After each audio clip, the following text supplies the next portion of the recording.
إن الحمد لله نحمده ونستعينه ونستغفره ونؤمن به ونتوكل عليه ونعوذ بالله من شرور أنفسنا ومن سيئات أعمالنا من يهده الله فلا مضل له ومن يضلله فلا هادي له ونشهد أن لا إله إلا الله وحده لا شريك له ونشهد أن محمدا عبده ورسوله أرسل الله تعالى بالحق بشيرا ونذيرا داعيا إلى الله بإذنه وسراجا منيرا أما بعد فقال تعالى في كلام المجيد والفرقان الحميد أعوذ بالله من الشيطان الرجيم يا أيها الذين آمنوا اتقوا الله حق تقاته ولا تموتن إلا وأنتم مسلمون وقال يا أيها الذين آمنوا اتقوا الله وقولوا قولا سديدا يصلح لكم أعمالكم ويغفر لكم ذنوبكم ومن يطع الله ورسوله فقد فاز فوزا عظيما وقال نبينا محمد صلى الله عليه وآله وصحبه وسلم خير الحديث كتاب الله أصدق الحديث كتاب الله وخير الهدي هدي محمد صلى الله عليه وآله وسلم وشر الأمور محدثاتها وكل محدثة بدعة وكل بدعة ضلالة وكل ضلالة في النار أو كما قال عليه الصلاة والسلام.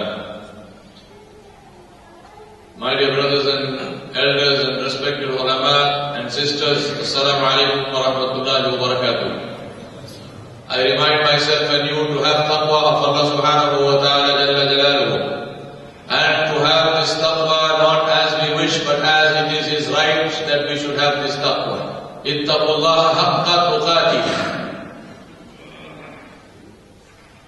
The topic of the khutbah today is we do not need Deen to live in this world. And for many of you this might seem like a peculiar topic.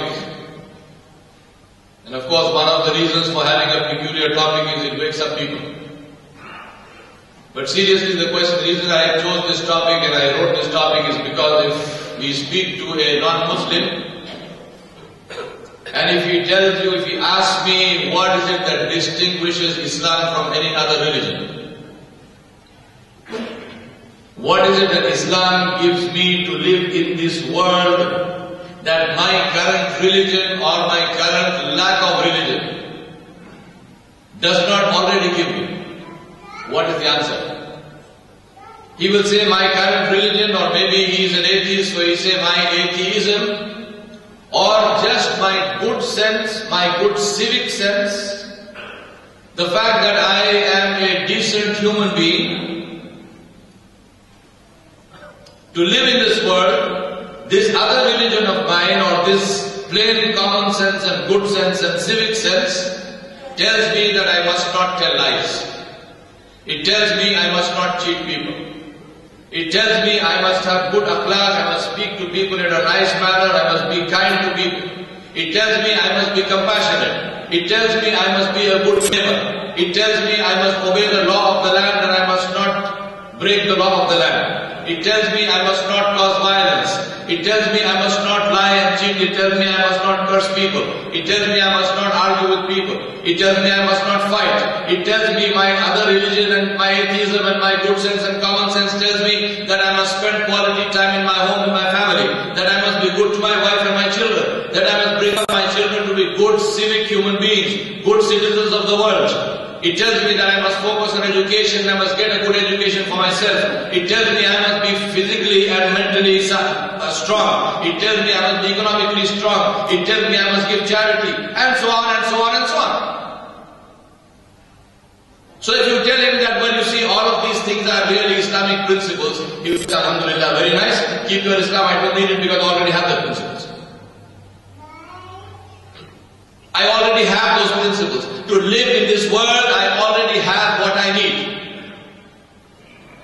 And that is why I made this topic to say, to live in this world, you do not need Islam. Then why do you need Islam?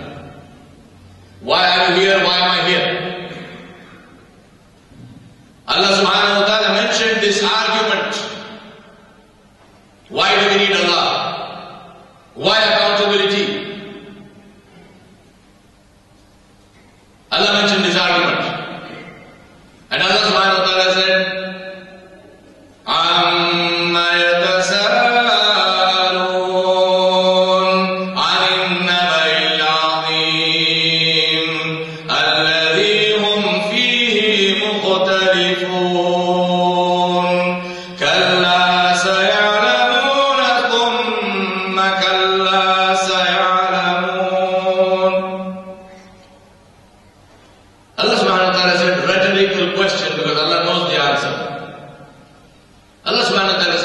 they are arguing about?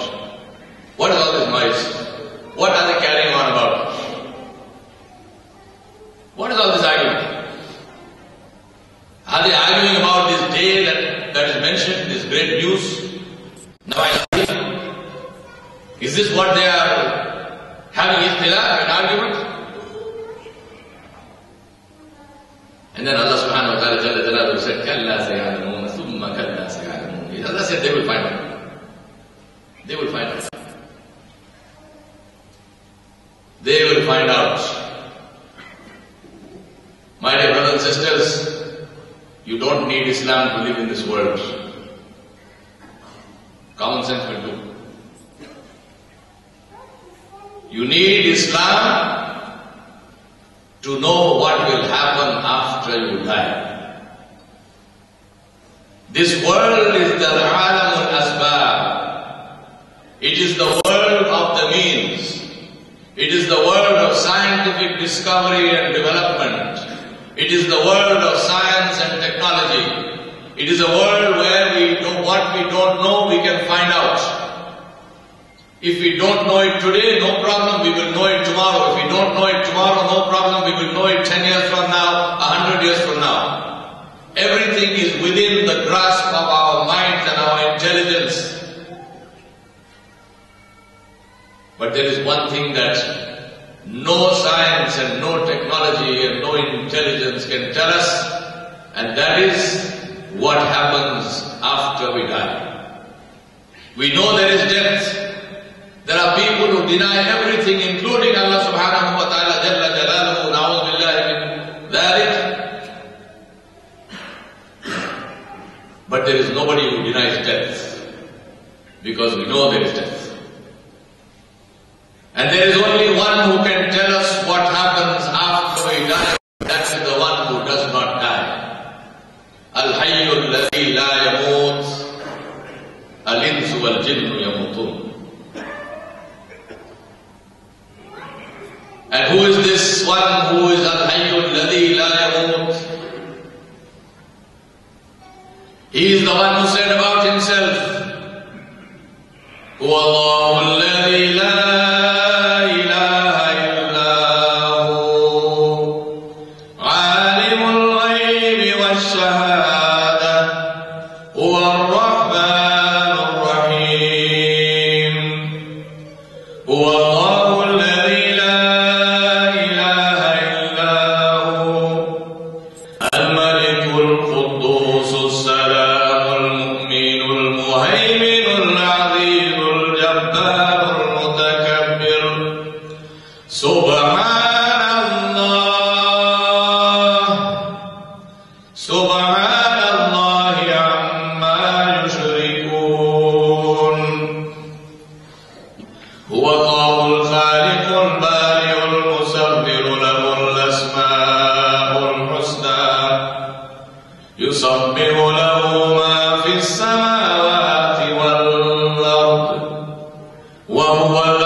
in these glorious and magnificent words.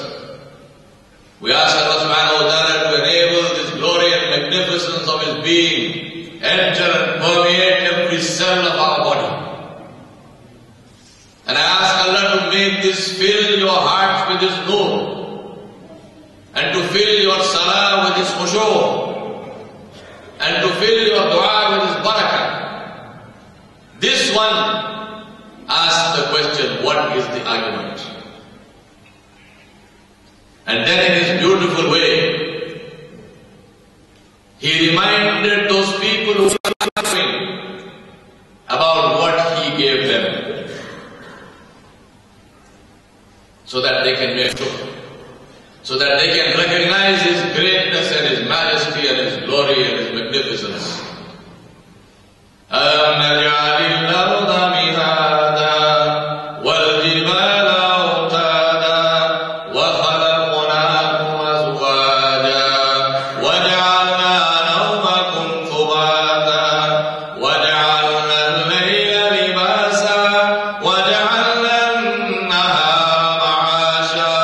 وبنينا فوق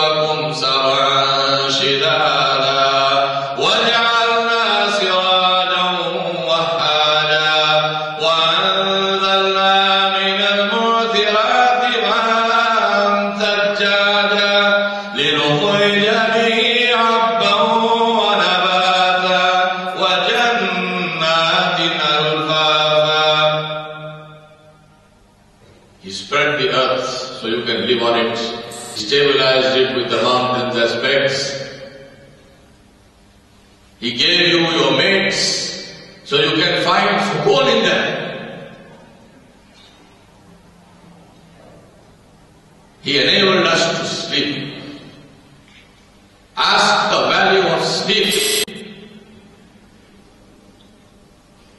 to the one who has insomnia. And He created the day to work, and He gives us our living, and He created the night to rest. And He said, did I not create the 7 heavens above you, firmaments? And did I not put in there a glorious lamp? And does He not send rain down upon the earth so that we grow our crops and we can eat? And luxurious gardens and forests. He drew our attention to what He has given us so that we can bear witness that not a single one of those things did we create. You did not make the earth and you did not make the mountains, and you do not bring the rain and you cannot grow the crops. And you did not create your mates, and you cannot sleep or wake up by your will. And you cannot bring the day and you cannot bring the night. We are forced to acknowledge that these things are not in our control. And then Jalla Jalaluhu Amma Nawaluhu, He said to us that if you see these things and if you acknowledge that these things are from me, then listen to what will happen after you die.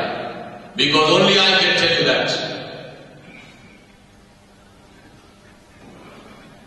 Inna yawmal fasli kana miqata yawma yunfaqu fis-suri fatatuna afwaja wa futihatis sama'u fakanat abwaba wa suyiratil jibalu fakanat saraba inna jahannama kanat mirsada lit-taghina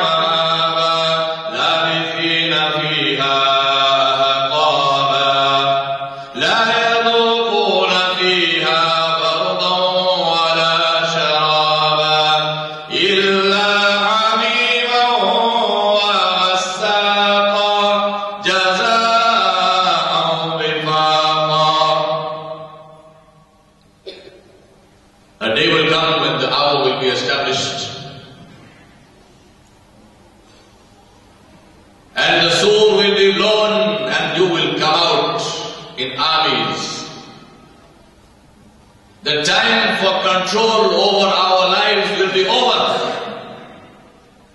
The opportunity to obey or disobey will be over. The hour will be established. And He said, Jalla Jalaluhu wa futihatis sama'u fakanat abwaba, and doors will open in the heavens.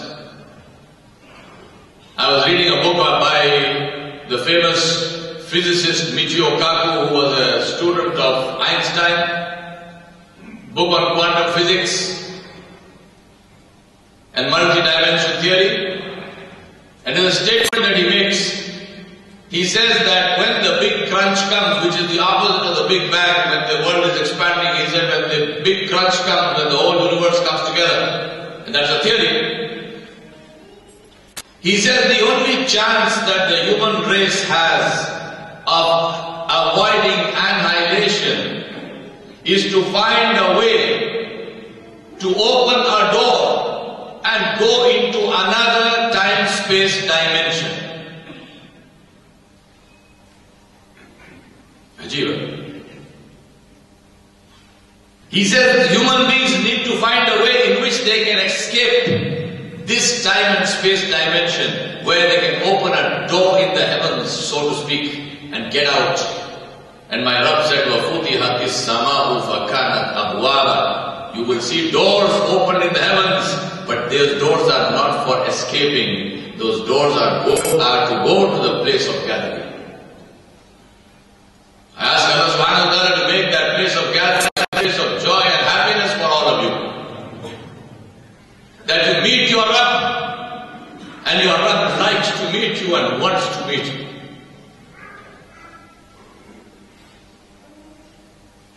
Allah mentioned this.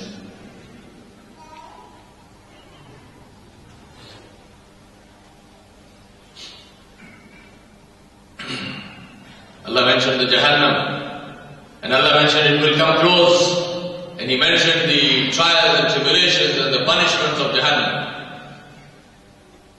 Inna Jahannama kanat mirsada lit-taghina ma'aba labithina fiha aqaba la yadukhuna fiha bardan wa la sharaba illa hamiman wa ghassaqa jazaa'an wifaqa. That is the jaza, that is the reward for those who chose to deny. And who are they? Who are those people? May Allah subhanahu wa ta'ala save us from being among them. Who are those people? إِنَّهُمْ كَانُوا لَا يَرْجُونَ حِسَابًا وَكَذَّبُوا بِآيَاتِنَا كِذَّابًا وَكُلَّ شَيْءٍ أَحْصَيْنَاهُ كِتَابًا فَذُوقُوا فَلَنْ نَزِيدَكُمْ إِلَّا عَذَابًا. Those who denied Allah, those who denied the Day of Judgment, those who lived a life as if there is no accountability and no one to account to. And Allah subhanahu wa ta'ala said they forgot that whatever they did is recorded in a book. I ask Allah subhanahu wa ta'ala to enable us to live this life understanding that we do not need Islam to live in this world, but we need Islam for the rest of our life, which is much, much longer. We need Islam not just to live in the world, but we need Islam to live in this world in such a way that we can make that life muzayyan, that we can beautify that life, that we can make that life a means of great happiness for us forever and ever. أقول قولي هذا أستغفر الله لي ولكم ولسائر المسلمين فاستغفروه إنه هو الغفور الرحيم. الحمد لله رب العالمين والصلاة والسلام على أشرف الأنبياء والمرسلين وعلى آله وأصحابه أجمعين. أما بعد، فقال الله تعالى: إن الله وملائكته يصلون على النبي يا أيها الذين آمنوا صلوا عليه وسلموا تسليما. اللهم صل على سيدنا محمد وعلى آل محمد كما صليت على إبراهيم وعلى آل إبراهيم إنك حميد مجيد. اللهم بارك على محمد وعلى آل محمد كما باركت على إبراهيم وعلى آل إبراهيم إنك حميد مجيد.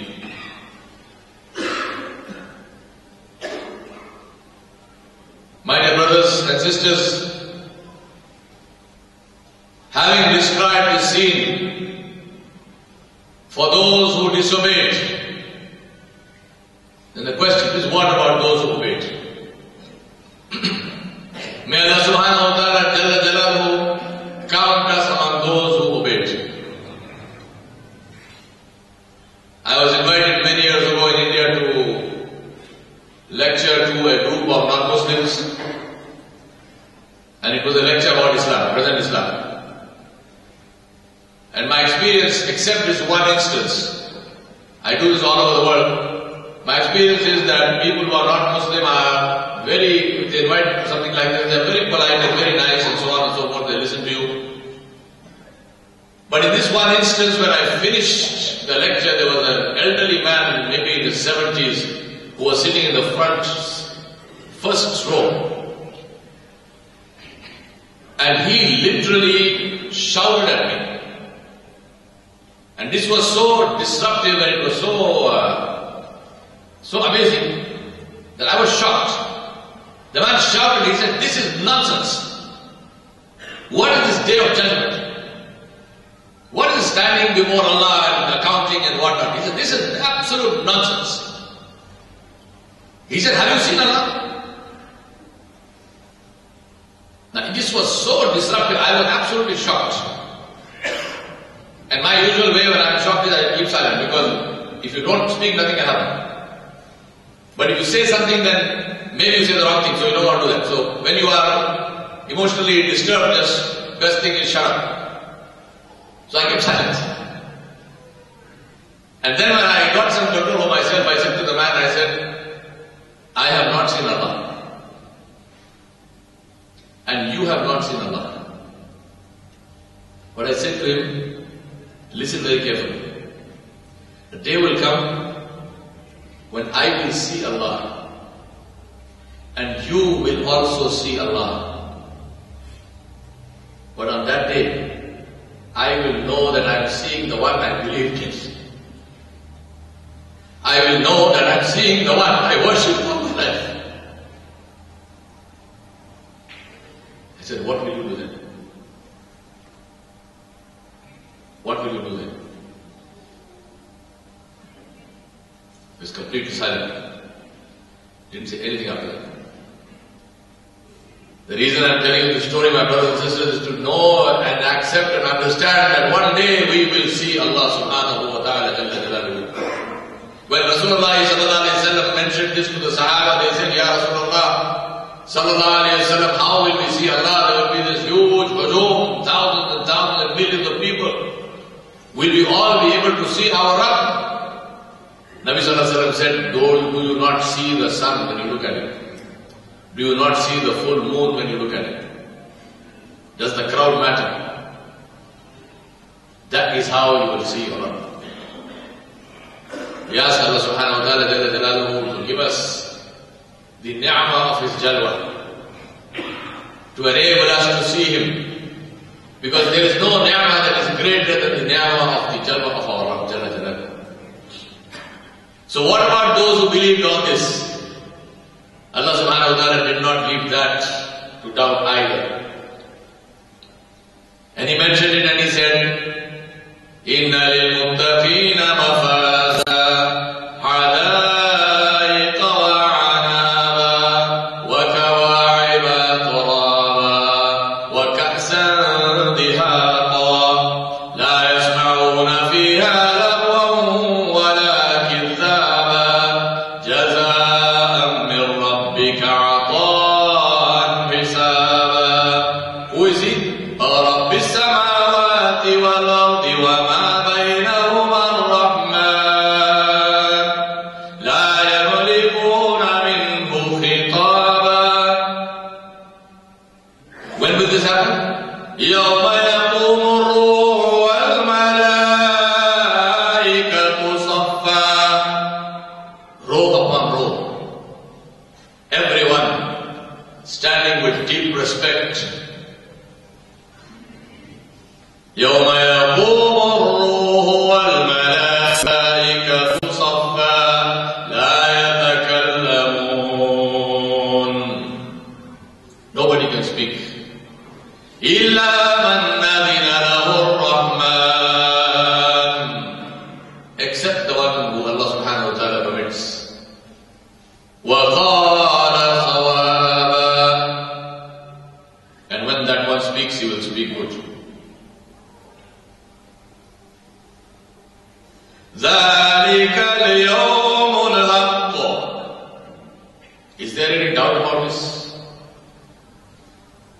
The surah began with the question of the argument. What are they arguing about? What are they doubtful about? What are they having ikhtilaf about? And Allah subhanahu wa ta'ala said, let there be no doubt. ذَلِكَ الْيَوْمُ الْحَقُّ. فَمَنْ شَاءَ اتَّخَذَ إِلَىٰ رَبِّهِ مَآبًا. And the one who believes in that, let him make preparations. Let him make a way to his Rabb. We ask Allah to make all of us those who prepare. And we ask Allah to put barakah in our preparation.